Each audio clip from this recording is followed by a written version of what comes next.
A graça e a paz do Senhor Jesus. Amém, amados? Abra sua Bíblia no livro de 2 Tessalonicenses, capítulo de número 2, verso de número 1 ao verso de número 17, em nome do Senhor Jesus. Amém? Abra sua Bíblia, vamos estudar a palavra de Deus e que todos nós possamos estar firmes e fortes nesta palavra maravilhosa que provém de Deus. Amém? Assim diz a palavra do Senhor. A vinda de Cristo será precedida de manifestações do anticristo. Ora, irmãos, rogamo-vos pela vinda de nosso Senhor Jesus Cristo e pela nossa reunião com Ele, que não vos movais facilmente do vosso entendimento, nem vos perturbeis, quer por espírito, quer por palavra, quer por epístola, como de nós, como se o dia do Senhor estivesse já perto.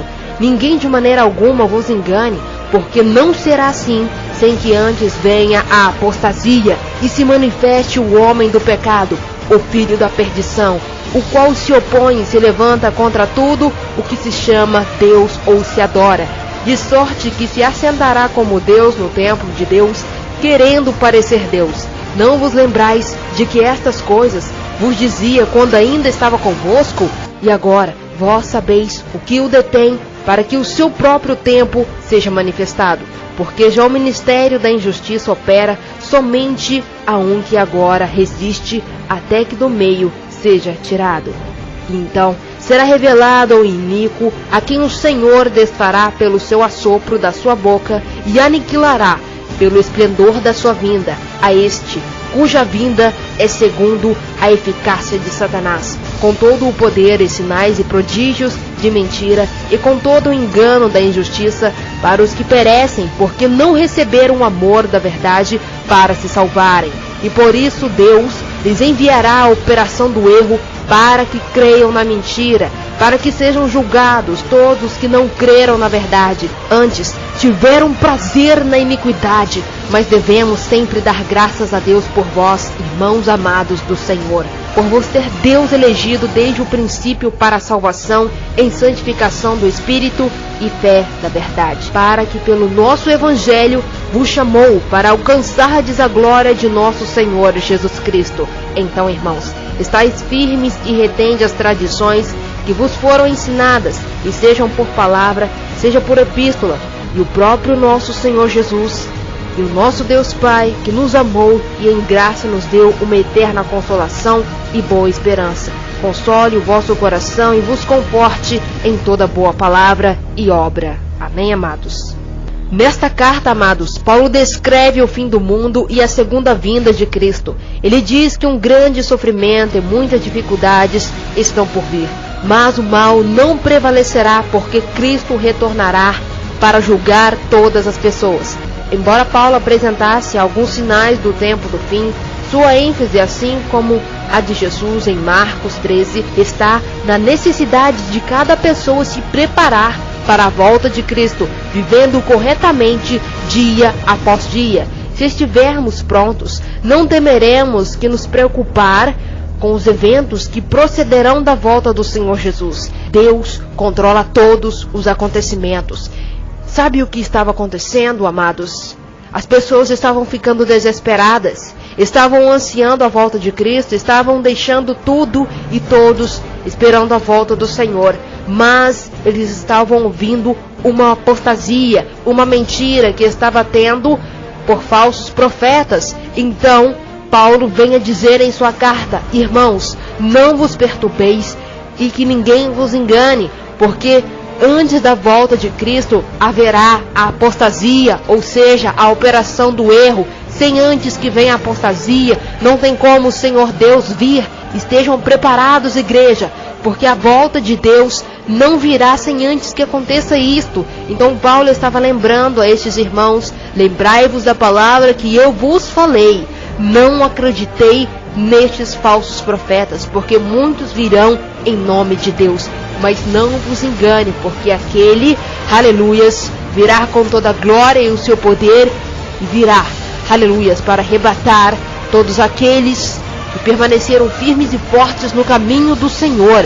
Então, como alguns falsos mestres estavam dizendo que o dia do juízo havia chegado, muitos crentes estavam aguardando com muita expectativa a sua vindicação e o alívio do sofrimento, mas o dia do juízo ainda não havia chegado. Outros eventos teriam que acontecer primeiro, e assim Paulo estava lembrando cada um deles. A frase, quer por espírito, quer por palavra, quer por epístola, poderia indicar que o falso ensino tinha vindo de alguém que reivindicava ter recebido uma revelação divina, alguém que estava divulgando determinado ensino como se fosse de Paulo, alguém que estava distribuindo uma carta supostamente por Paulo. Ao longo da história, muitos indivíduos se posicionaram ao lado do mal, sendo hostis a tudo o que Cristo representa. 1 João capítulo 2, verso 18, 2 João capítulo 1, verso 7. Estes anticristos viveram em todas as gerações e continuarão a existir e agir conforme a sua maldade. Assim sendo, pouco antes da segunda vinda de Cristo, surgirá o homem do pecado, ou seja, o filho da perdição. Alguém completamente maligno. Ele será um instrumento de Satanás equipado com o poder de Satanás. Este homem ímpio será o anticristo. Paulo menciona o anticristo. Não podemos identificá-lo especificamente para que possamos estar prontos para qualquer coisa que ameace a nossa fé. Se a nossa fé for robusta, não precisamos temer o futuro, porque sabemos que este homem ímpio já foi derrotado por Deus na cruz do Calvário. Igreja do Senhor, quando Paulo escreveu pela primeira vez aos Tessalônicos, estavam correndo o risco de perder a esperança segundo a vinda de Jesus. Após lerem essa carta, passaram ao extremo oposto. Alguns deles achavam que Jesus viria a qualquer momento. Paulo tentou restabelecer o equilíbrio, descrevendo certos eventos que aconteceriam antes da volta do Senhor. O que detém o anticristo, amados irmãos? A palavra do Senhor nos diz que, sem que seja pregado o evangelho do Senhor e chegue em todas as pessoas, aleluias, não virá o fim. É preciso que as pessoas conheçam a verdade primeiro, para que elas tenham a oportunidade de conhecer a salvação que provém do Senhor Jesus através do Filho de Deus. Então, depois que todo o evangelho for pregado a toda criatura, aleluias, virá a apostasia, e então virá o fim, a volta de Cristo. O que está detendo, aleluias, o anticristo é a pregação do evangelho, aleluias, é o poder de Deus que está se segurando antes que ele venha. Então, amados irmãos, estejam todos preparados em nome de Jesus. Ajude-nos a pregar este maravilhoso evangelho que provém da palavra do Senhor, porque é necessário que todas as pessoas conheçam o caminho, a verdade e a vida. Em nome de Jesus, pregue esta amada palavra no nome e na autoridade de Jesus. Porque Deus é muito mais forte que o homem do pecado e salvará o seu povo que permanecer no caminho de Deus. Mas agora, o que significa o ministério da injustiça? Significa que o trabalho que este anticristo fará já está na verdade ocorrendo. O ministério significa algo que ninguém pode descobrir, porque é secreto. Porém, algo que Deus vai revelar. A injustiça ou a iniquidade é a força escondida, da qual todo o pecado emerge. A civilização ainda tem uma certa decência devido à ênfase que é dada à lei, à educação, à ciência e à razão. Embora nos sintamos horrorizados pelos atos criminosos, temos contudo que perceber o verdadeiro horror, que é a completa ausência da justiça. Isto acontecerá quando for afastado o que agora resiste, provavelmente o Espírito Santo. Porque Deus vai permitir que isto tudo aconteça? Para mostrar às pessoas e às nações os pecados que praticam, revelando-lhes através de uma experiência amarga e verdadeira alternativa ao senhorio de Cristo. As pessoas que vivem completamente sem Deus não conseguem agir, aleluias, melhor do que aqueles que estão na presença de Deus. Por quê? Porque não aceitaram a Jesus. Elas não estão na verdade, preferem permanecer no erro, acreditar no erro do que da própria palavra do Senhor, que é verdadeira. A única verdade deste mundo é a palavra de Deus. Mas enquanto este homem iníquo, ele usará poderes, sinais e prodígios da mentira para enganar e atrair seus seguidores. Os milagres de Deus podem ajudar a fortalecer a nossa fé e conduzir pessoas a Cristo, mas nem todos os milagres são necessariamente de Deus. os milagres realizados por Cristo foi significativo não só por seu poder, mas também por seu propósito, ajudar, curar e nos guiar a Deus. O iníquo terá o poder para fazer coisas surpreendentes, para destruir e afastar as pessoas para longe de Deus, em direção a si mesmo. Se qualquer personalidade considera religiosa trabalhar para atrair a atenção das pessoas para si mesma, podemos ter certeza de que a sua obra não é de Deus. Então que você possa permanecer na verdade de Deus, não permaneça no erro, igreja do Senhor.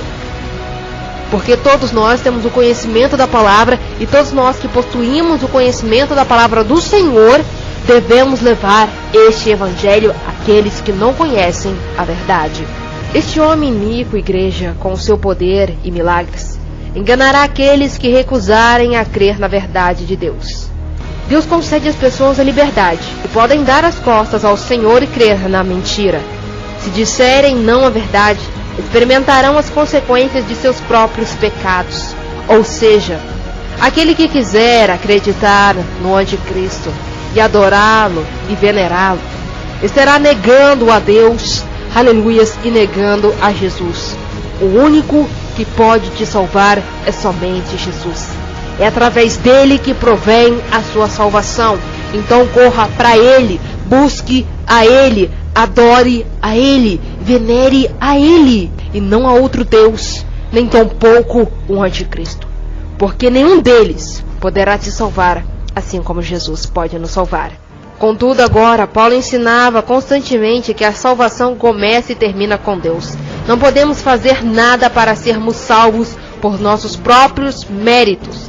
Devemos aceitar o presente de Deus, que é a salvação. Efésios capítulo 1, verso 4. Não há nenhum outro caminho para recebermos o perdão dos pecados. Paulo está encorajando os crentes tessalônicos, lembrando-os de que foram escolhidos por Deus desde o princípio, a santificação e o processo de crescimento cristão, através do qual o Espírito Santo nos torna semelhante a Cristo. Romanos 8, 29. Ou seja, tem pessoas que acreditam, eu vou ser uma pessoa boa, vou ajudar todas as pessoas, mas e daí?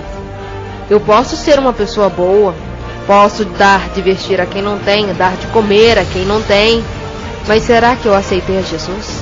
Será que eu pedi para Jesus perdoar os meus pecados? Para que Ele me santifique, me purifique dos meus pecados, tornando as minhas vestes mais alvas do que a neve?